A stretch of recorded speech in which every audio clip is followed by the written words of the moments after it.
We'll be talking about Federalist Paper 51. It is one of the most important of the Federalist Papers and beautifully written by James Madison. As I told you, starting Federalist 47, leading up to Federalist 51, James Madison talks about separation of powers.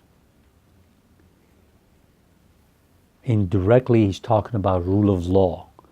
But when he talks about separation of powers, he's talking about checks and balances.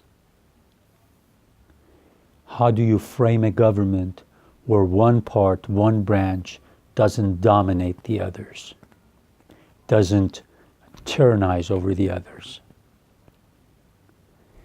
So, starting with Federalist 47, he said the tendency is for the legislative branch, legislature, to dominate the other branches. So we have to find a way to cure this this disease. And he talks to us about different ways of doing that. He says, I like Jefferson's solution, but there are problems with it. And here he finishes his argument by stating one thing, which is very beautiful. Ambition must be made to counteract ambition. So he looks at human nature the way it is and the way it has been over thousands of years. He doesn't theorize it. He just has seen what human beings do, especially human beings that have been given power. So he says when a human being gets power, even if they are good, they become ambitious. Not in a good way that we use the word these days, but as I've shown you before, ambition just for self-aggrandizement and for a group that's closest to the person, not to the community as a whole. So he says that is a reality. Whether we like it or not, that's going to happen. So when you delegate power to different people in different branches of government, they're going to be ambitious, no doubt about it. But the part that we need to be scared of more than anything else is a legislative ambition, because they feel like they're close to people, they're in touch with people, so they can just do whatever they like and overrun the other branches. He says if we want a free government, if we want a just government, we have to check this legislative ambition.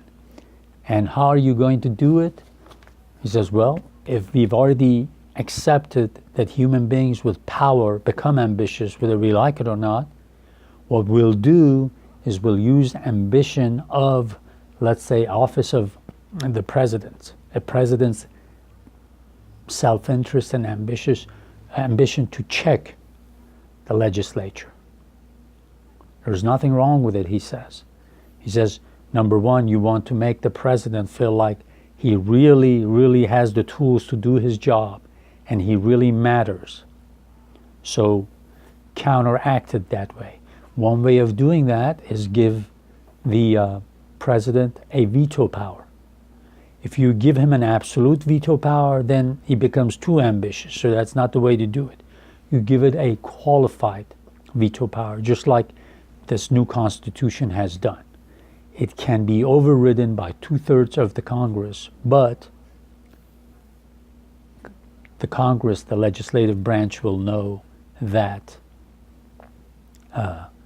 there are other branches of government that's going to be keeping an eye and have some sort of agency in what they do.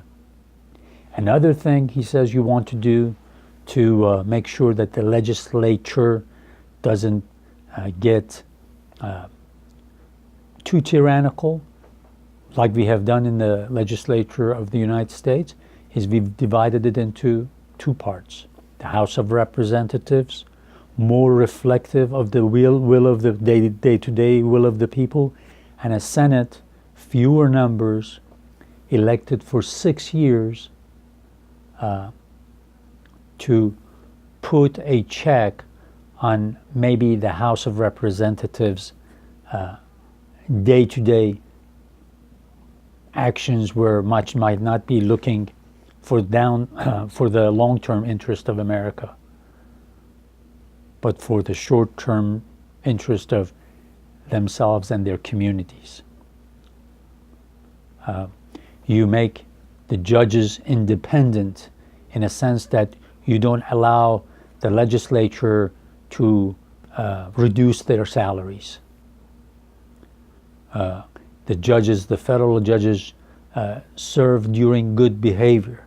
In other words, once they're elected, they serve as long as they don't do anything unethical, major and unethical or illegal or criminal. So they don't have to worry about losing their job, and they can be independent this way. And we'll go through some of these other parts of this. We'll go through the whole thing, but it's just beautiful.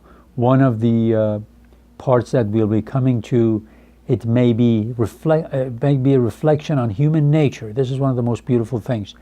It may be a reflection on human nature that such devices should be necessary to control the abuses of government. But what is government itself but the greatest of all reflections on human nature? If men were angels, no government would be necessary. If angels were to govern men, neither external nor internal controls on government would be necessary. In framing a government, here's a trick. In framing a government which is to be administered by men over men, the great difficulty lies in this. You must first enable the government to control the governed, and in the next place, oblige it to control itself. A dependence on the people is no doubt the primary control on the government, but experience has taught mankind the necessity of auxiliary precautions. And this auxiliary precaution, this additional precaution, is the fact that he says what we just talked about. Accept that the president can be a little ambitious to check what the legislature does. Accept that the legislature, in order not to be tyrannical, don't leave it to the goodwill of legislators. Divide the legislature into two different parts. Make the judges, federal judges, independent of the president and the legislature. So these auxiliary, this additional systems that we put internally that nobody can mess with will keep our government free of or will keep our freedom secure from the oppression of the government, number one, and from the oppression of majority. So keep in mind when you read this, keep Federalist number 10 in mind. They're very intertwined in a way because he indirectly refers to it. And I will refer you to one or two books or websites as we go on that I've mentioned before, but I think you should take a look at them again. One of them is Teaching American History, like Federalist 10 and Federalist 51. It has been looked at paragraph by paragraph. There are other works like, I've shown them to you, David F. Epstein's Political Theory of the Federalists. He's got a few pages that might be helpful if you have access to the book. I try to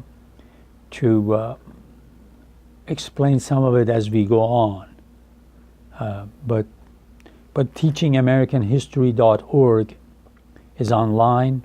You have free access to it. It'll give the summary of every Federalist, Federalist 10 and 51. he kind of goes through it. Gordon Lloyd goes through it in a little bit more detail. So that might be helpful, just something for you to look at.